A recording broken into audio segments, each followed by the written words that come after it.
Okay, we've seen that for power functions, we conjecture at least that there's a sweet spot for power functions. That is, there exists some y factor with the property that the slope graph of the power function is a straight line, is linear. Now, we've explained what that means, so I'm just referring back to that to give us a little context for exponential functions.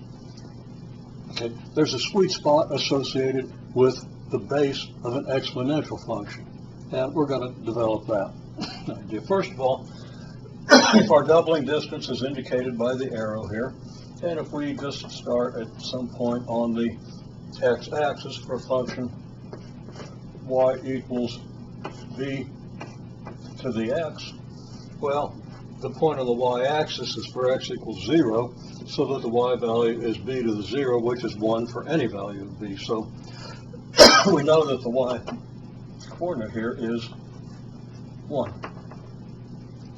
We don't know what the doubling distance is. That's undetermined. And we're going to play around with the doubling distance to find a doubling distance that hits a sweet spot of a slightly different kind.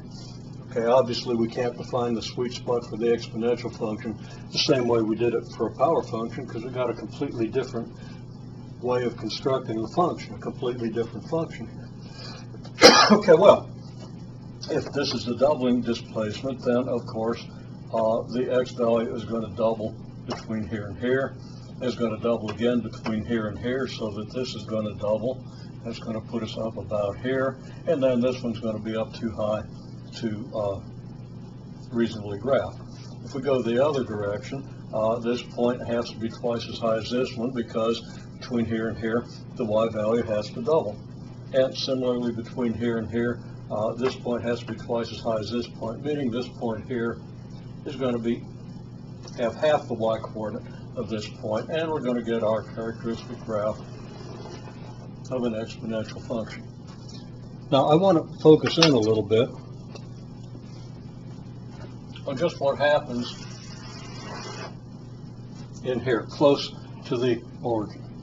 So I'm going to redraw this graph, but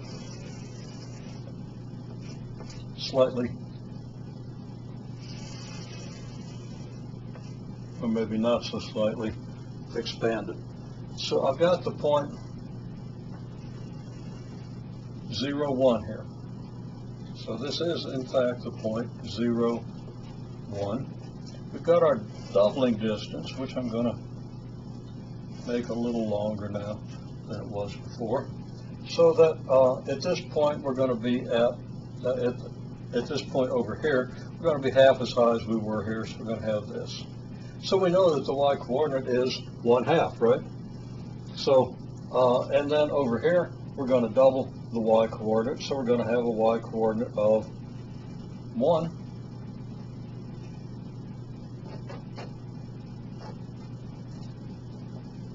And our graph is going to kind of look like this. Now, as when we talked about a sweet spot for the power function, and we talked about the way the slopes behave, we want to talk about the way the slopes behave here. And there are 3 important slopes. First of all, we have the slope of the tangent line at this central point here. So there's our tangent line. And if we draw a little triangle here, we can get an idea of what the slope of the tangent line might be. Okay, if we go from this point to this point, we have a chord. And if we go from this point to this point, we have another chord. Okay, so we have 3 slopes.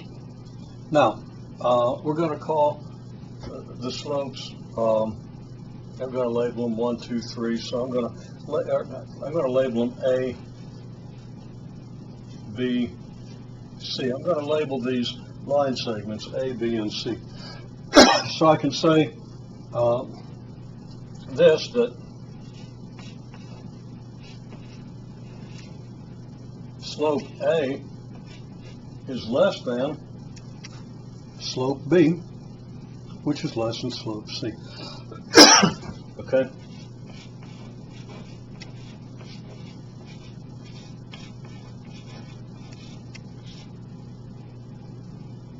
That's a badly written S. Okay, I'm going to add a little bit of notation here. The doubling distance a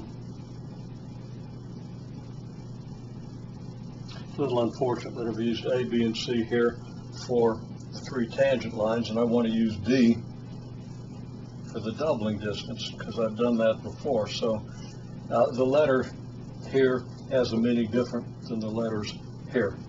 I might come back and change that and do a little bit of revision, but let's go with it the way it is. Okay, so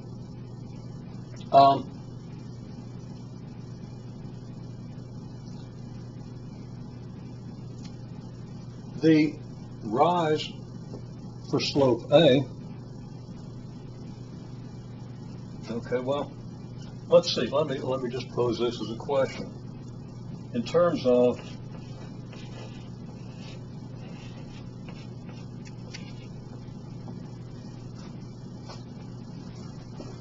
the doubling distance D, what is the slope A and what is the slope C?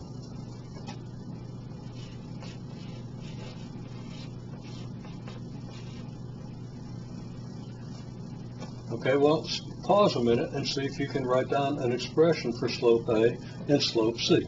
It's worth thinking about for a couple of minutes, so I would pause and think about this. Now, hopefully you've done that, and maybe you made some progress, and maybe you didn't, and maybe you gave up before you started. Got two pieces of green chalk in my hand. Okay. Well,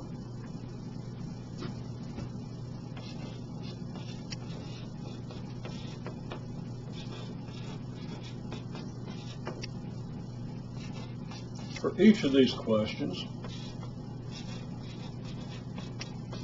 what's the rise and what's the run? What's the rise for segment A? What's the rise for segment C? What's the run for segment A? What's the run for segment C? Now, in trying to answer the question, what's the expression for the slope, you would want to naturally break that question down into two simpler questions, which is, what's the rise? What's the run? So anytime you want to determine a slope, you ask yourself, well, what's the rise and what's the run? Then you're not trying to do a whole slope, you're just trying to identify rise and run. You might or might not be able to do that, but okay. So again, stop and think for a minute. There's a fairly obvious answer to what's the rise and what's the run. Okay, well, let's answer the simpler question. What's the run between this point and this point? Can you tell me what the run is between here and here? That is, if we had a triangle that went from here over to here, what's the lower side of the triangle, the horizontal triangle, horizontal side of the triangle? And what if we had a triangle from here to here? So we do our basic triangle like this one. What's the run? Okay, well, it should be pretty clear that the run is D. Okay, so the run of each of these triangles is D. So, should have a damp place on here to, that's not as clear as I like it.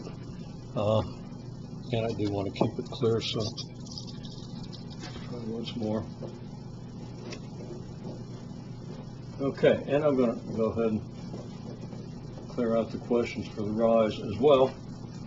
Okay, so, well, from here to here, what's the horizontal distance? It's D. So the run in both cases is D. The doubling distance. I've got to come up with a better notation for doubling distance, but haven't been able to think of one that I think would work better for you at this point. Okay, well, now, what's the rise for this one? What's the rise? Okay, you should stop and think. It should be pretty obvious. Okay, little hint. This is 1 unit here, right? And what do we know about doubling distance, and what do we know then about the y-coordinate of this point? And as far as that goes, the y-coordinate of this point. You should stop and think for a minute. Much better if it occurs to you without me telling you. But I'm going to go on now. Hopefully you stopped and thought about it. Hopefully you got it. Okay.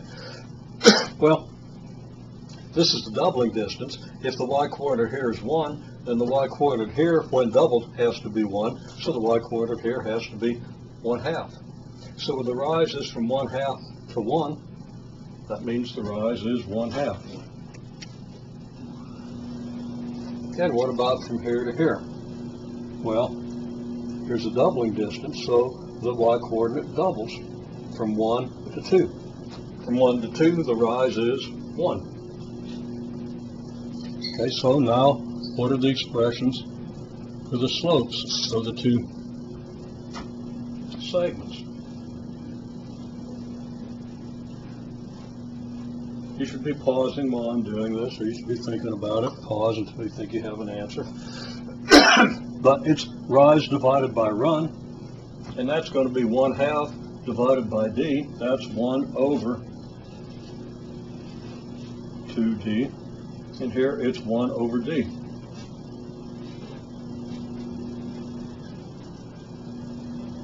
So now we can say that the slope at b is greater than the slope at A, which is 1 over 2d, and less than the slope at B, which is 1 over d.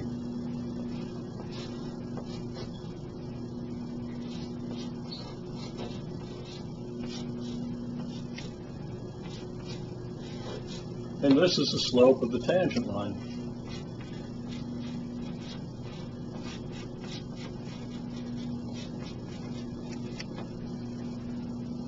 Okay, so we have this pretty neat inequality for the slope of the tangent line. Now, I'm going to assert that if d is, well, no, I'm going to make those assertions in a different video. We're running short on time on this one. It's going to take me longer than I have. Okay, well, I'm going to give a quick synopsis of this video, and then we'll go on and let me pose the question I was going to pose here.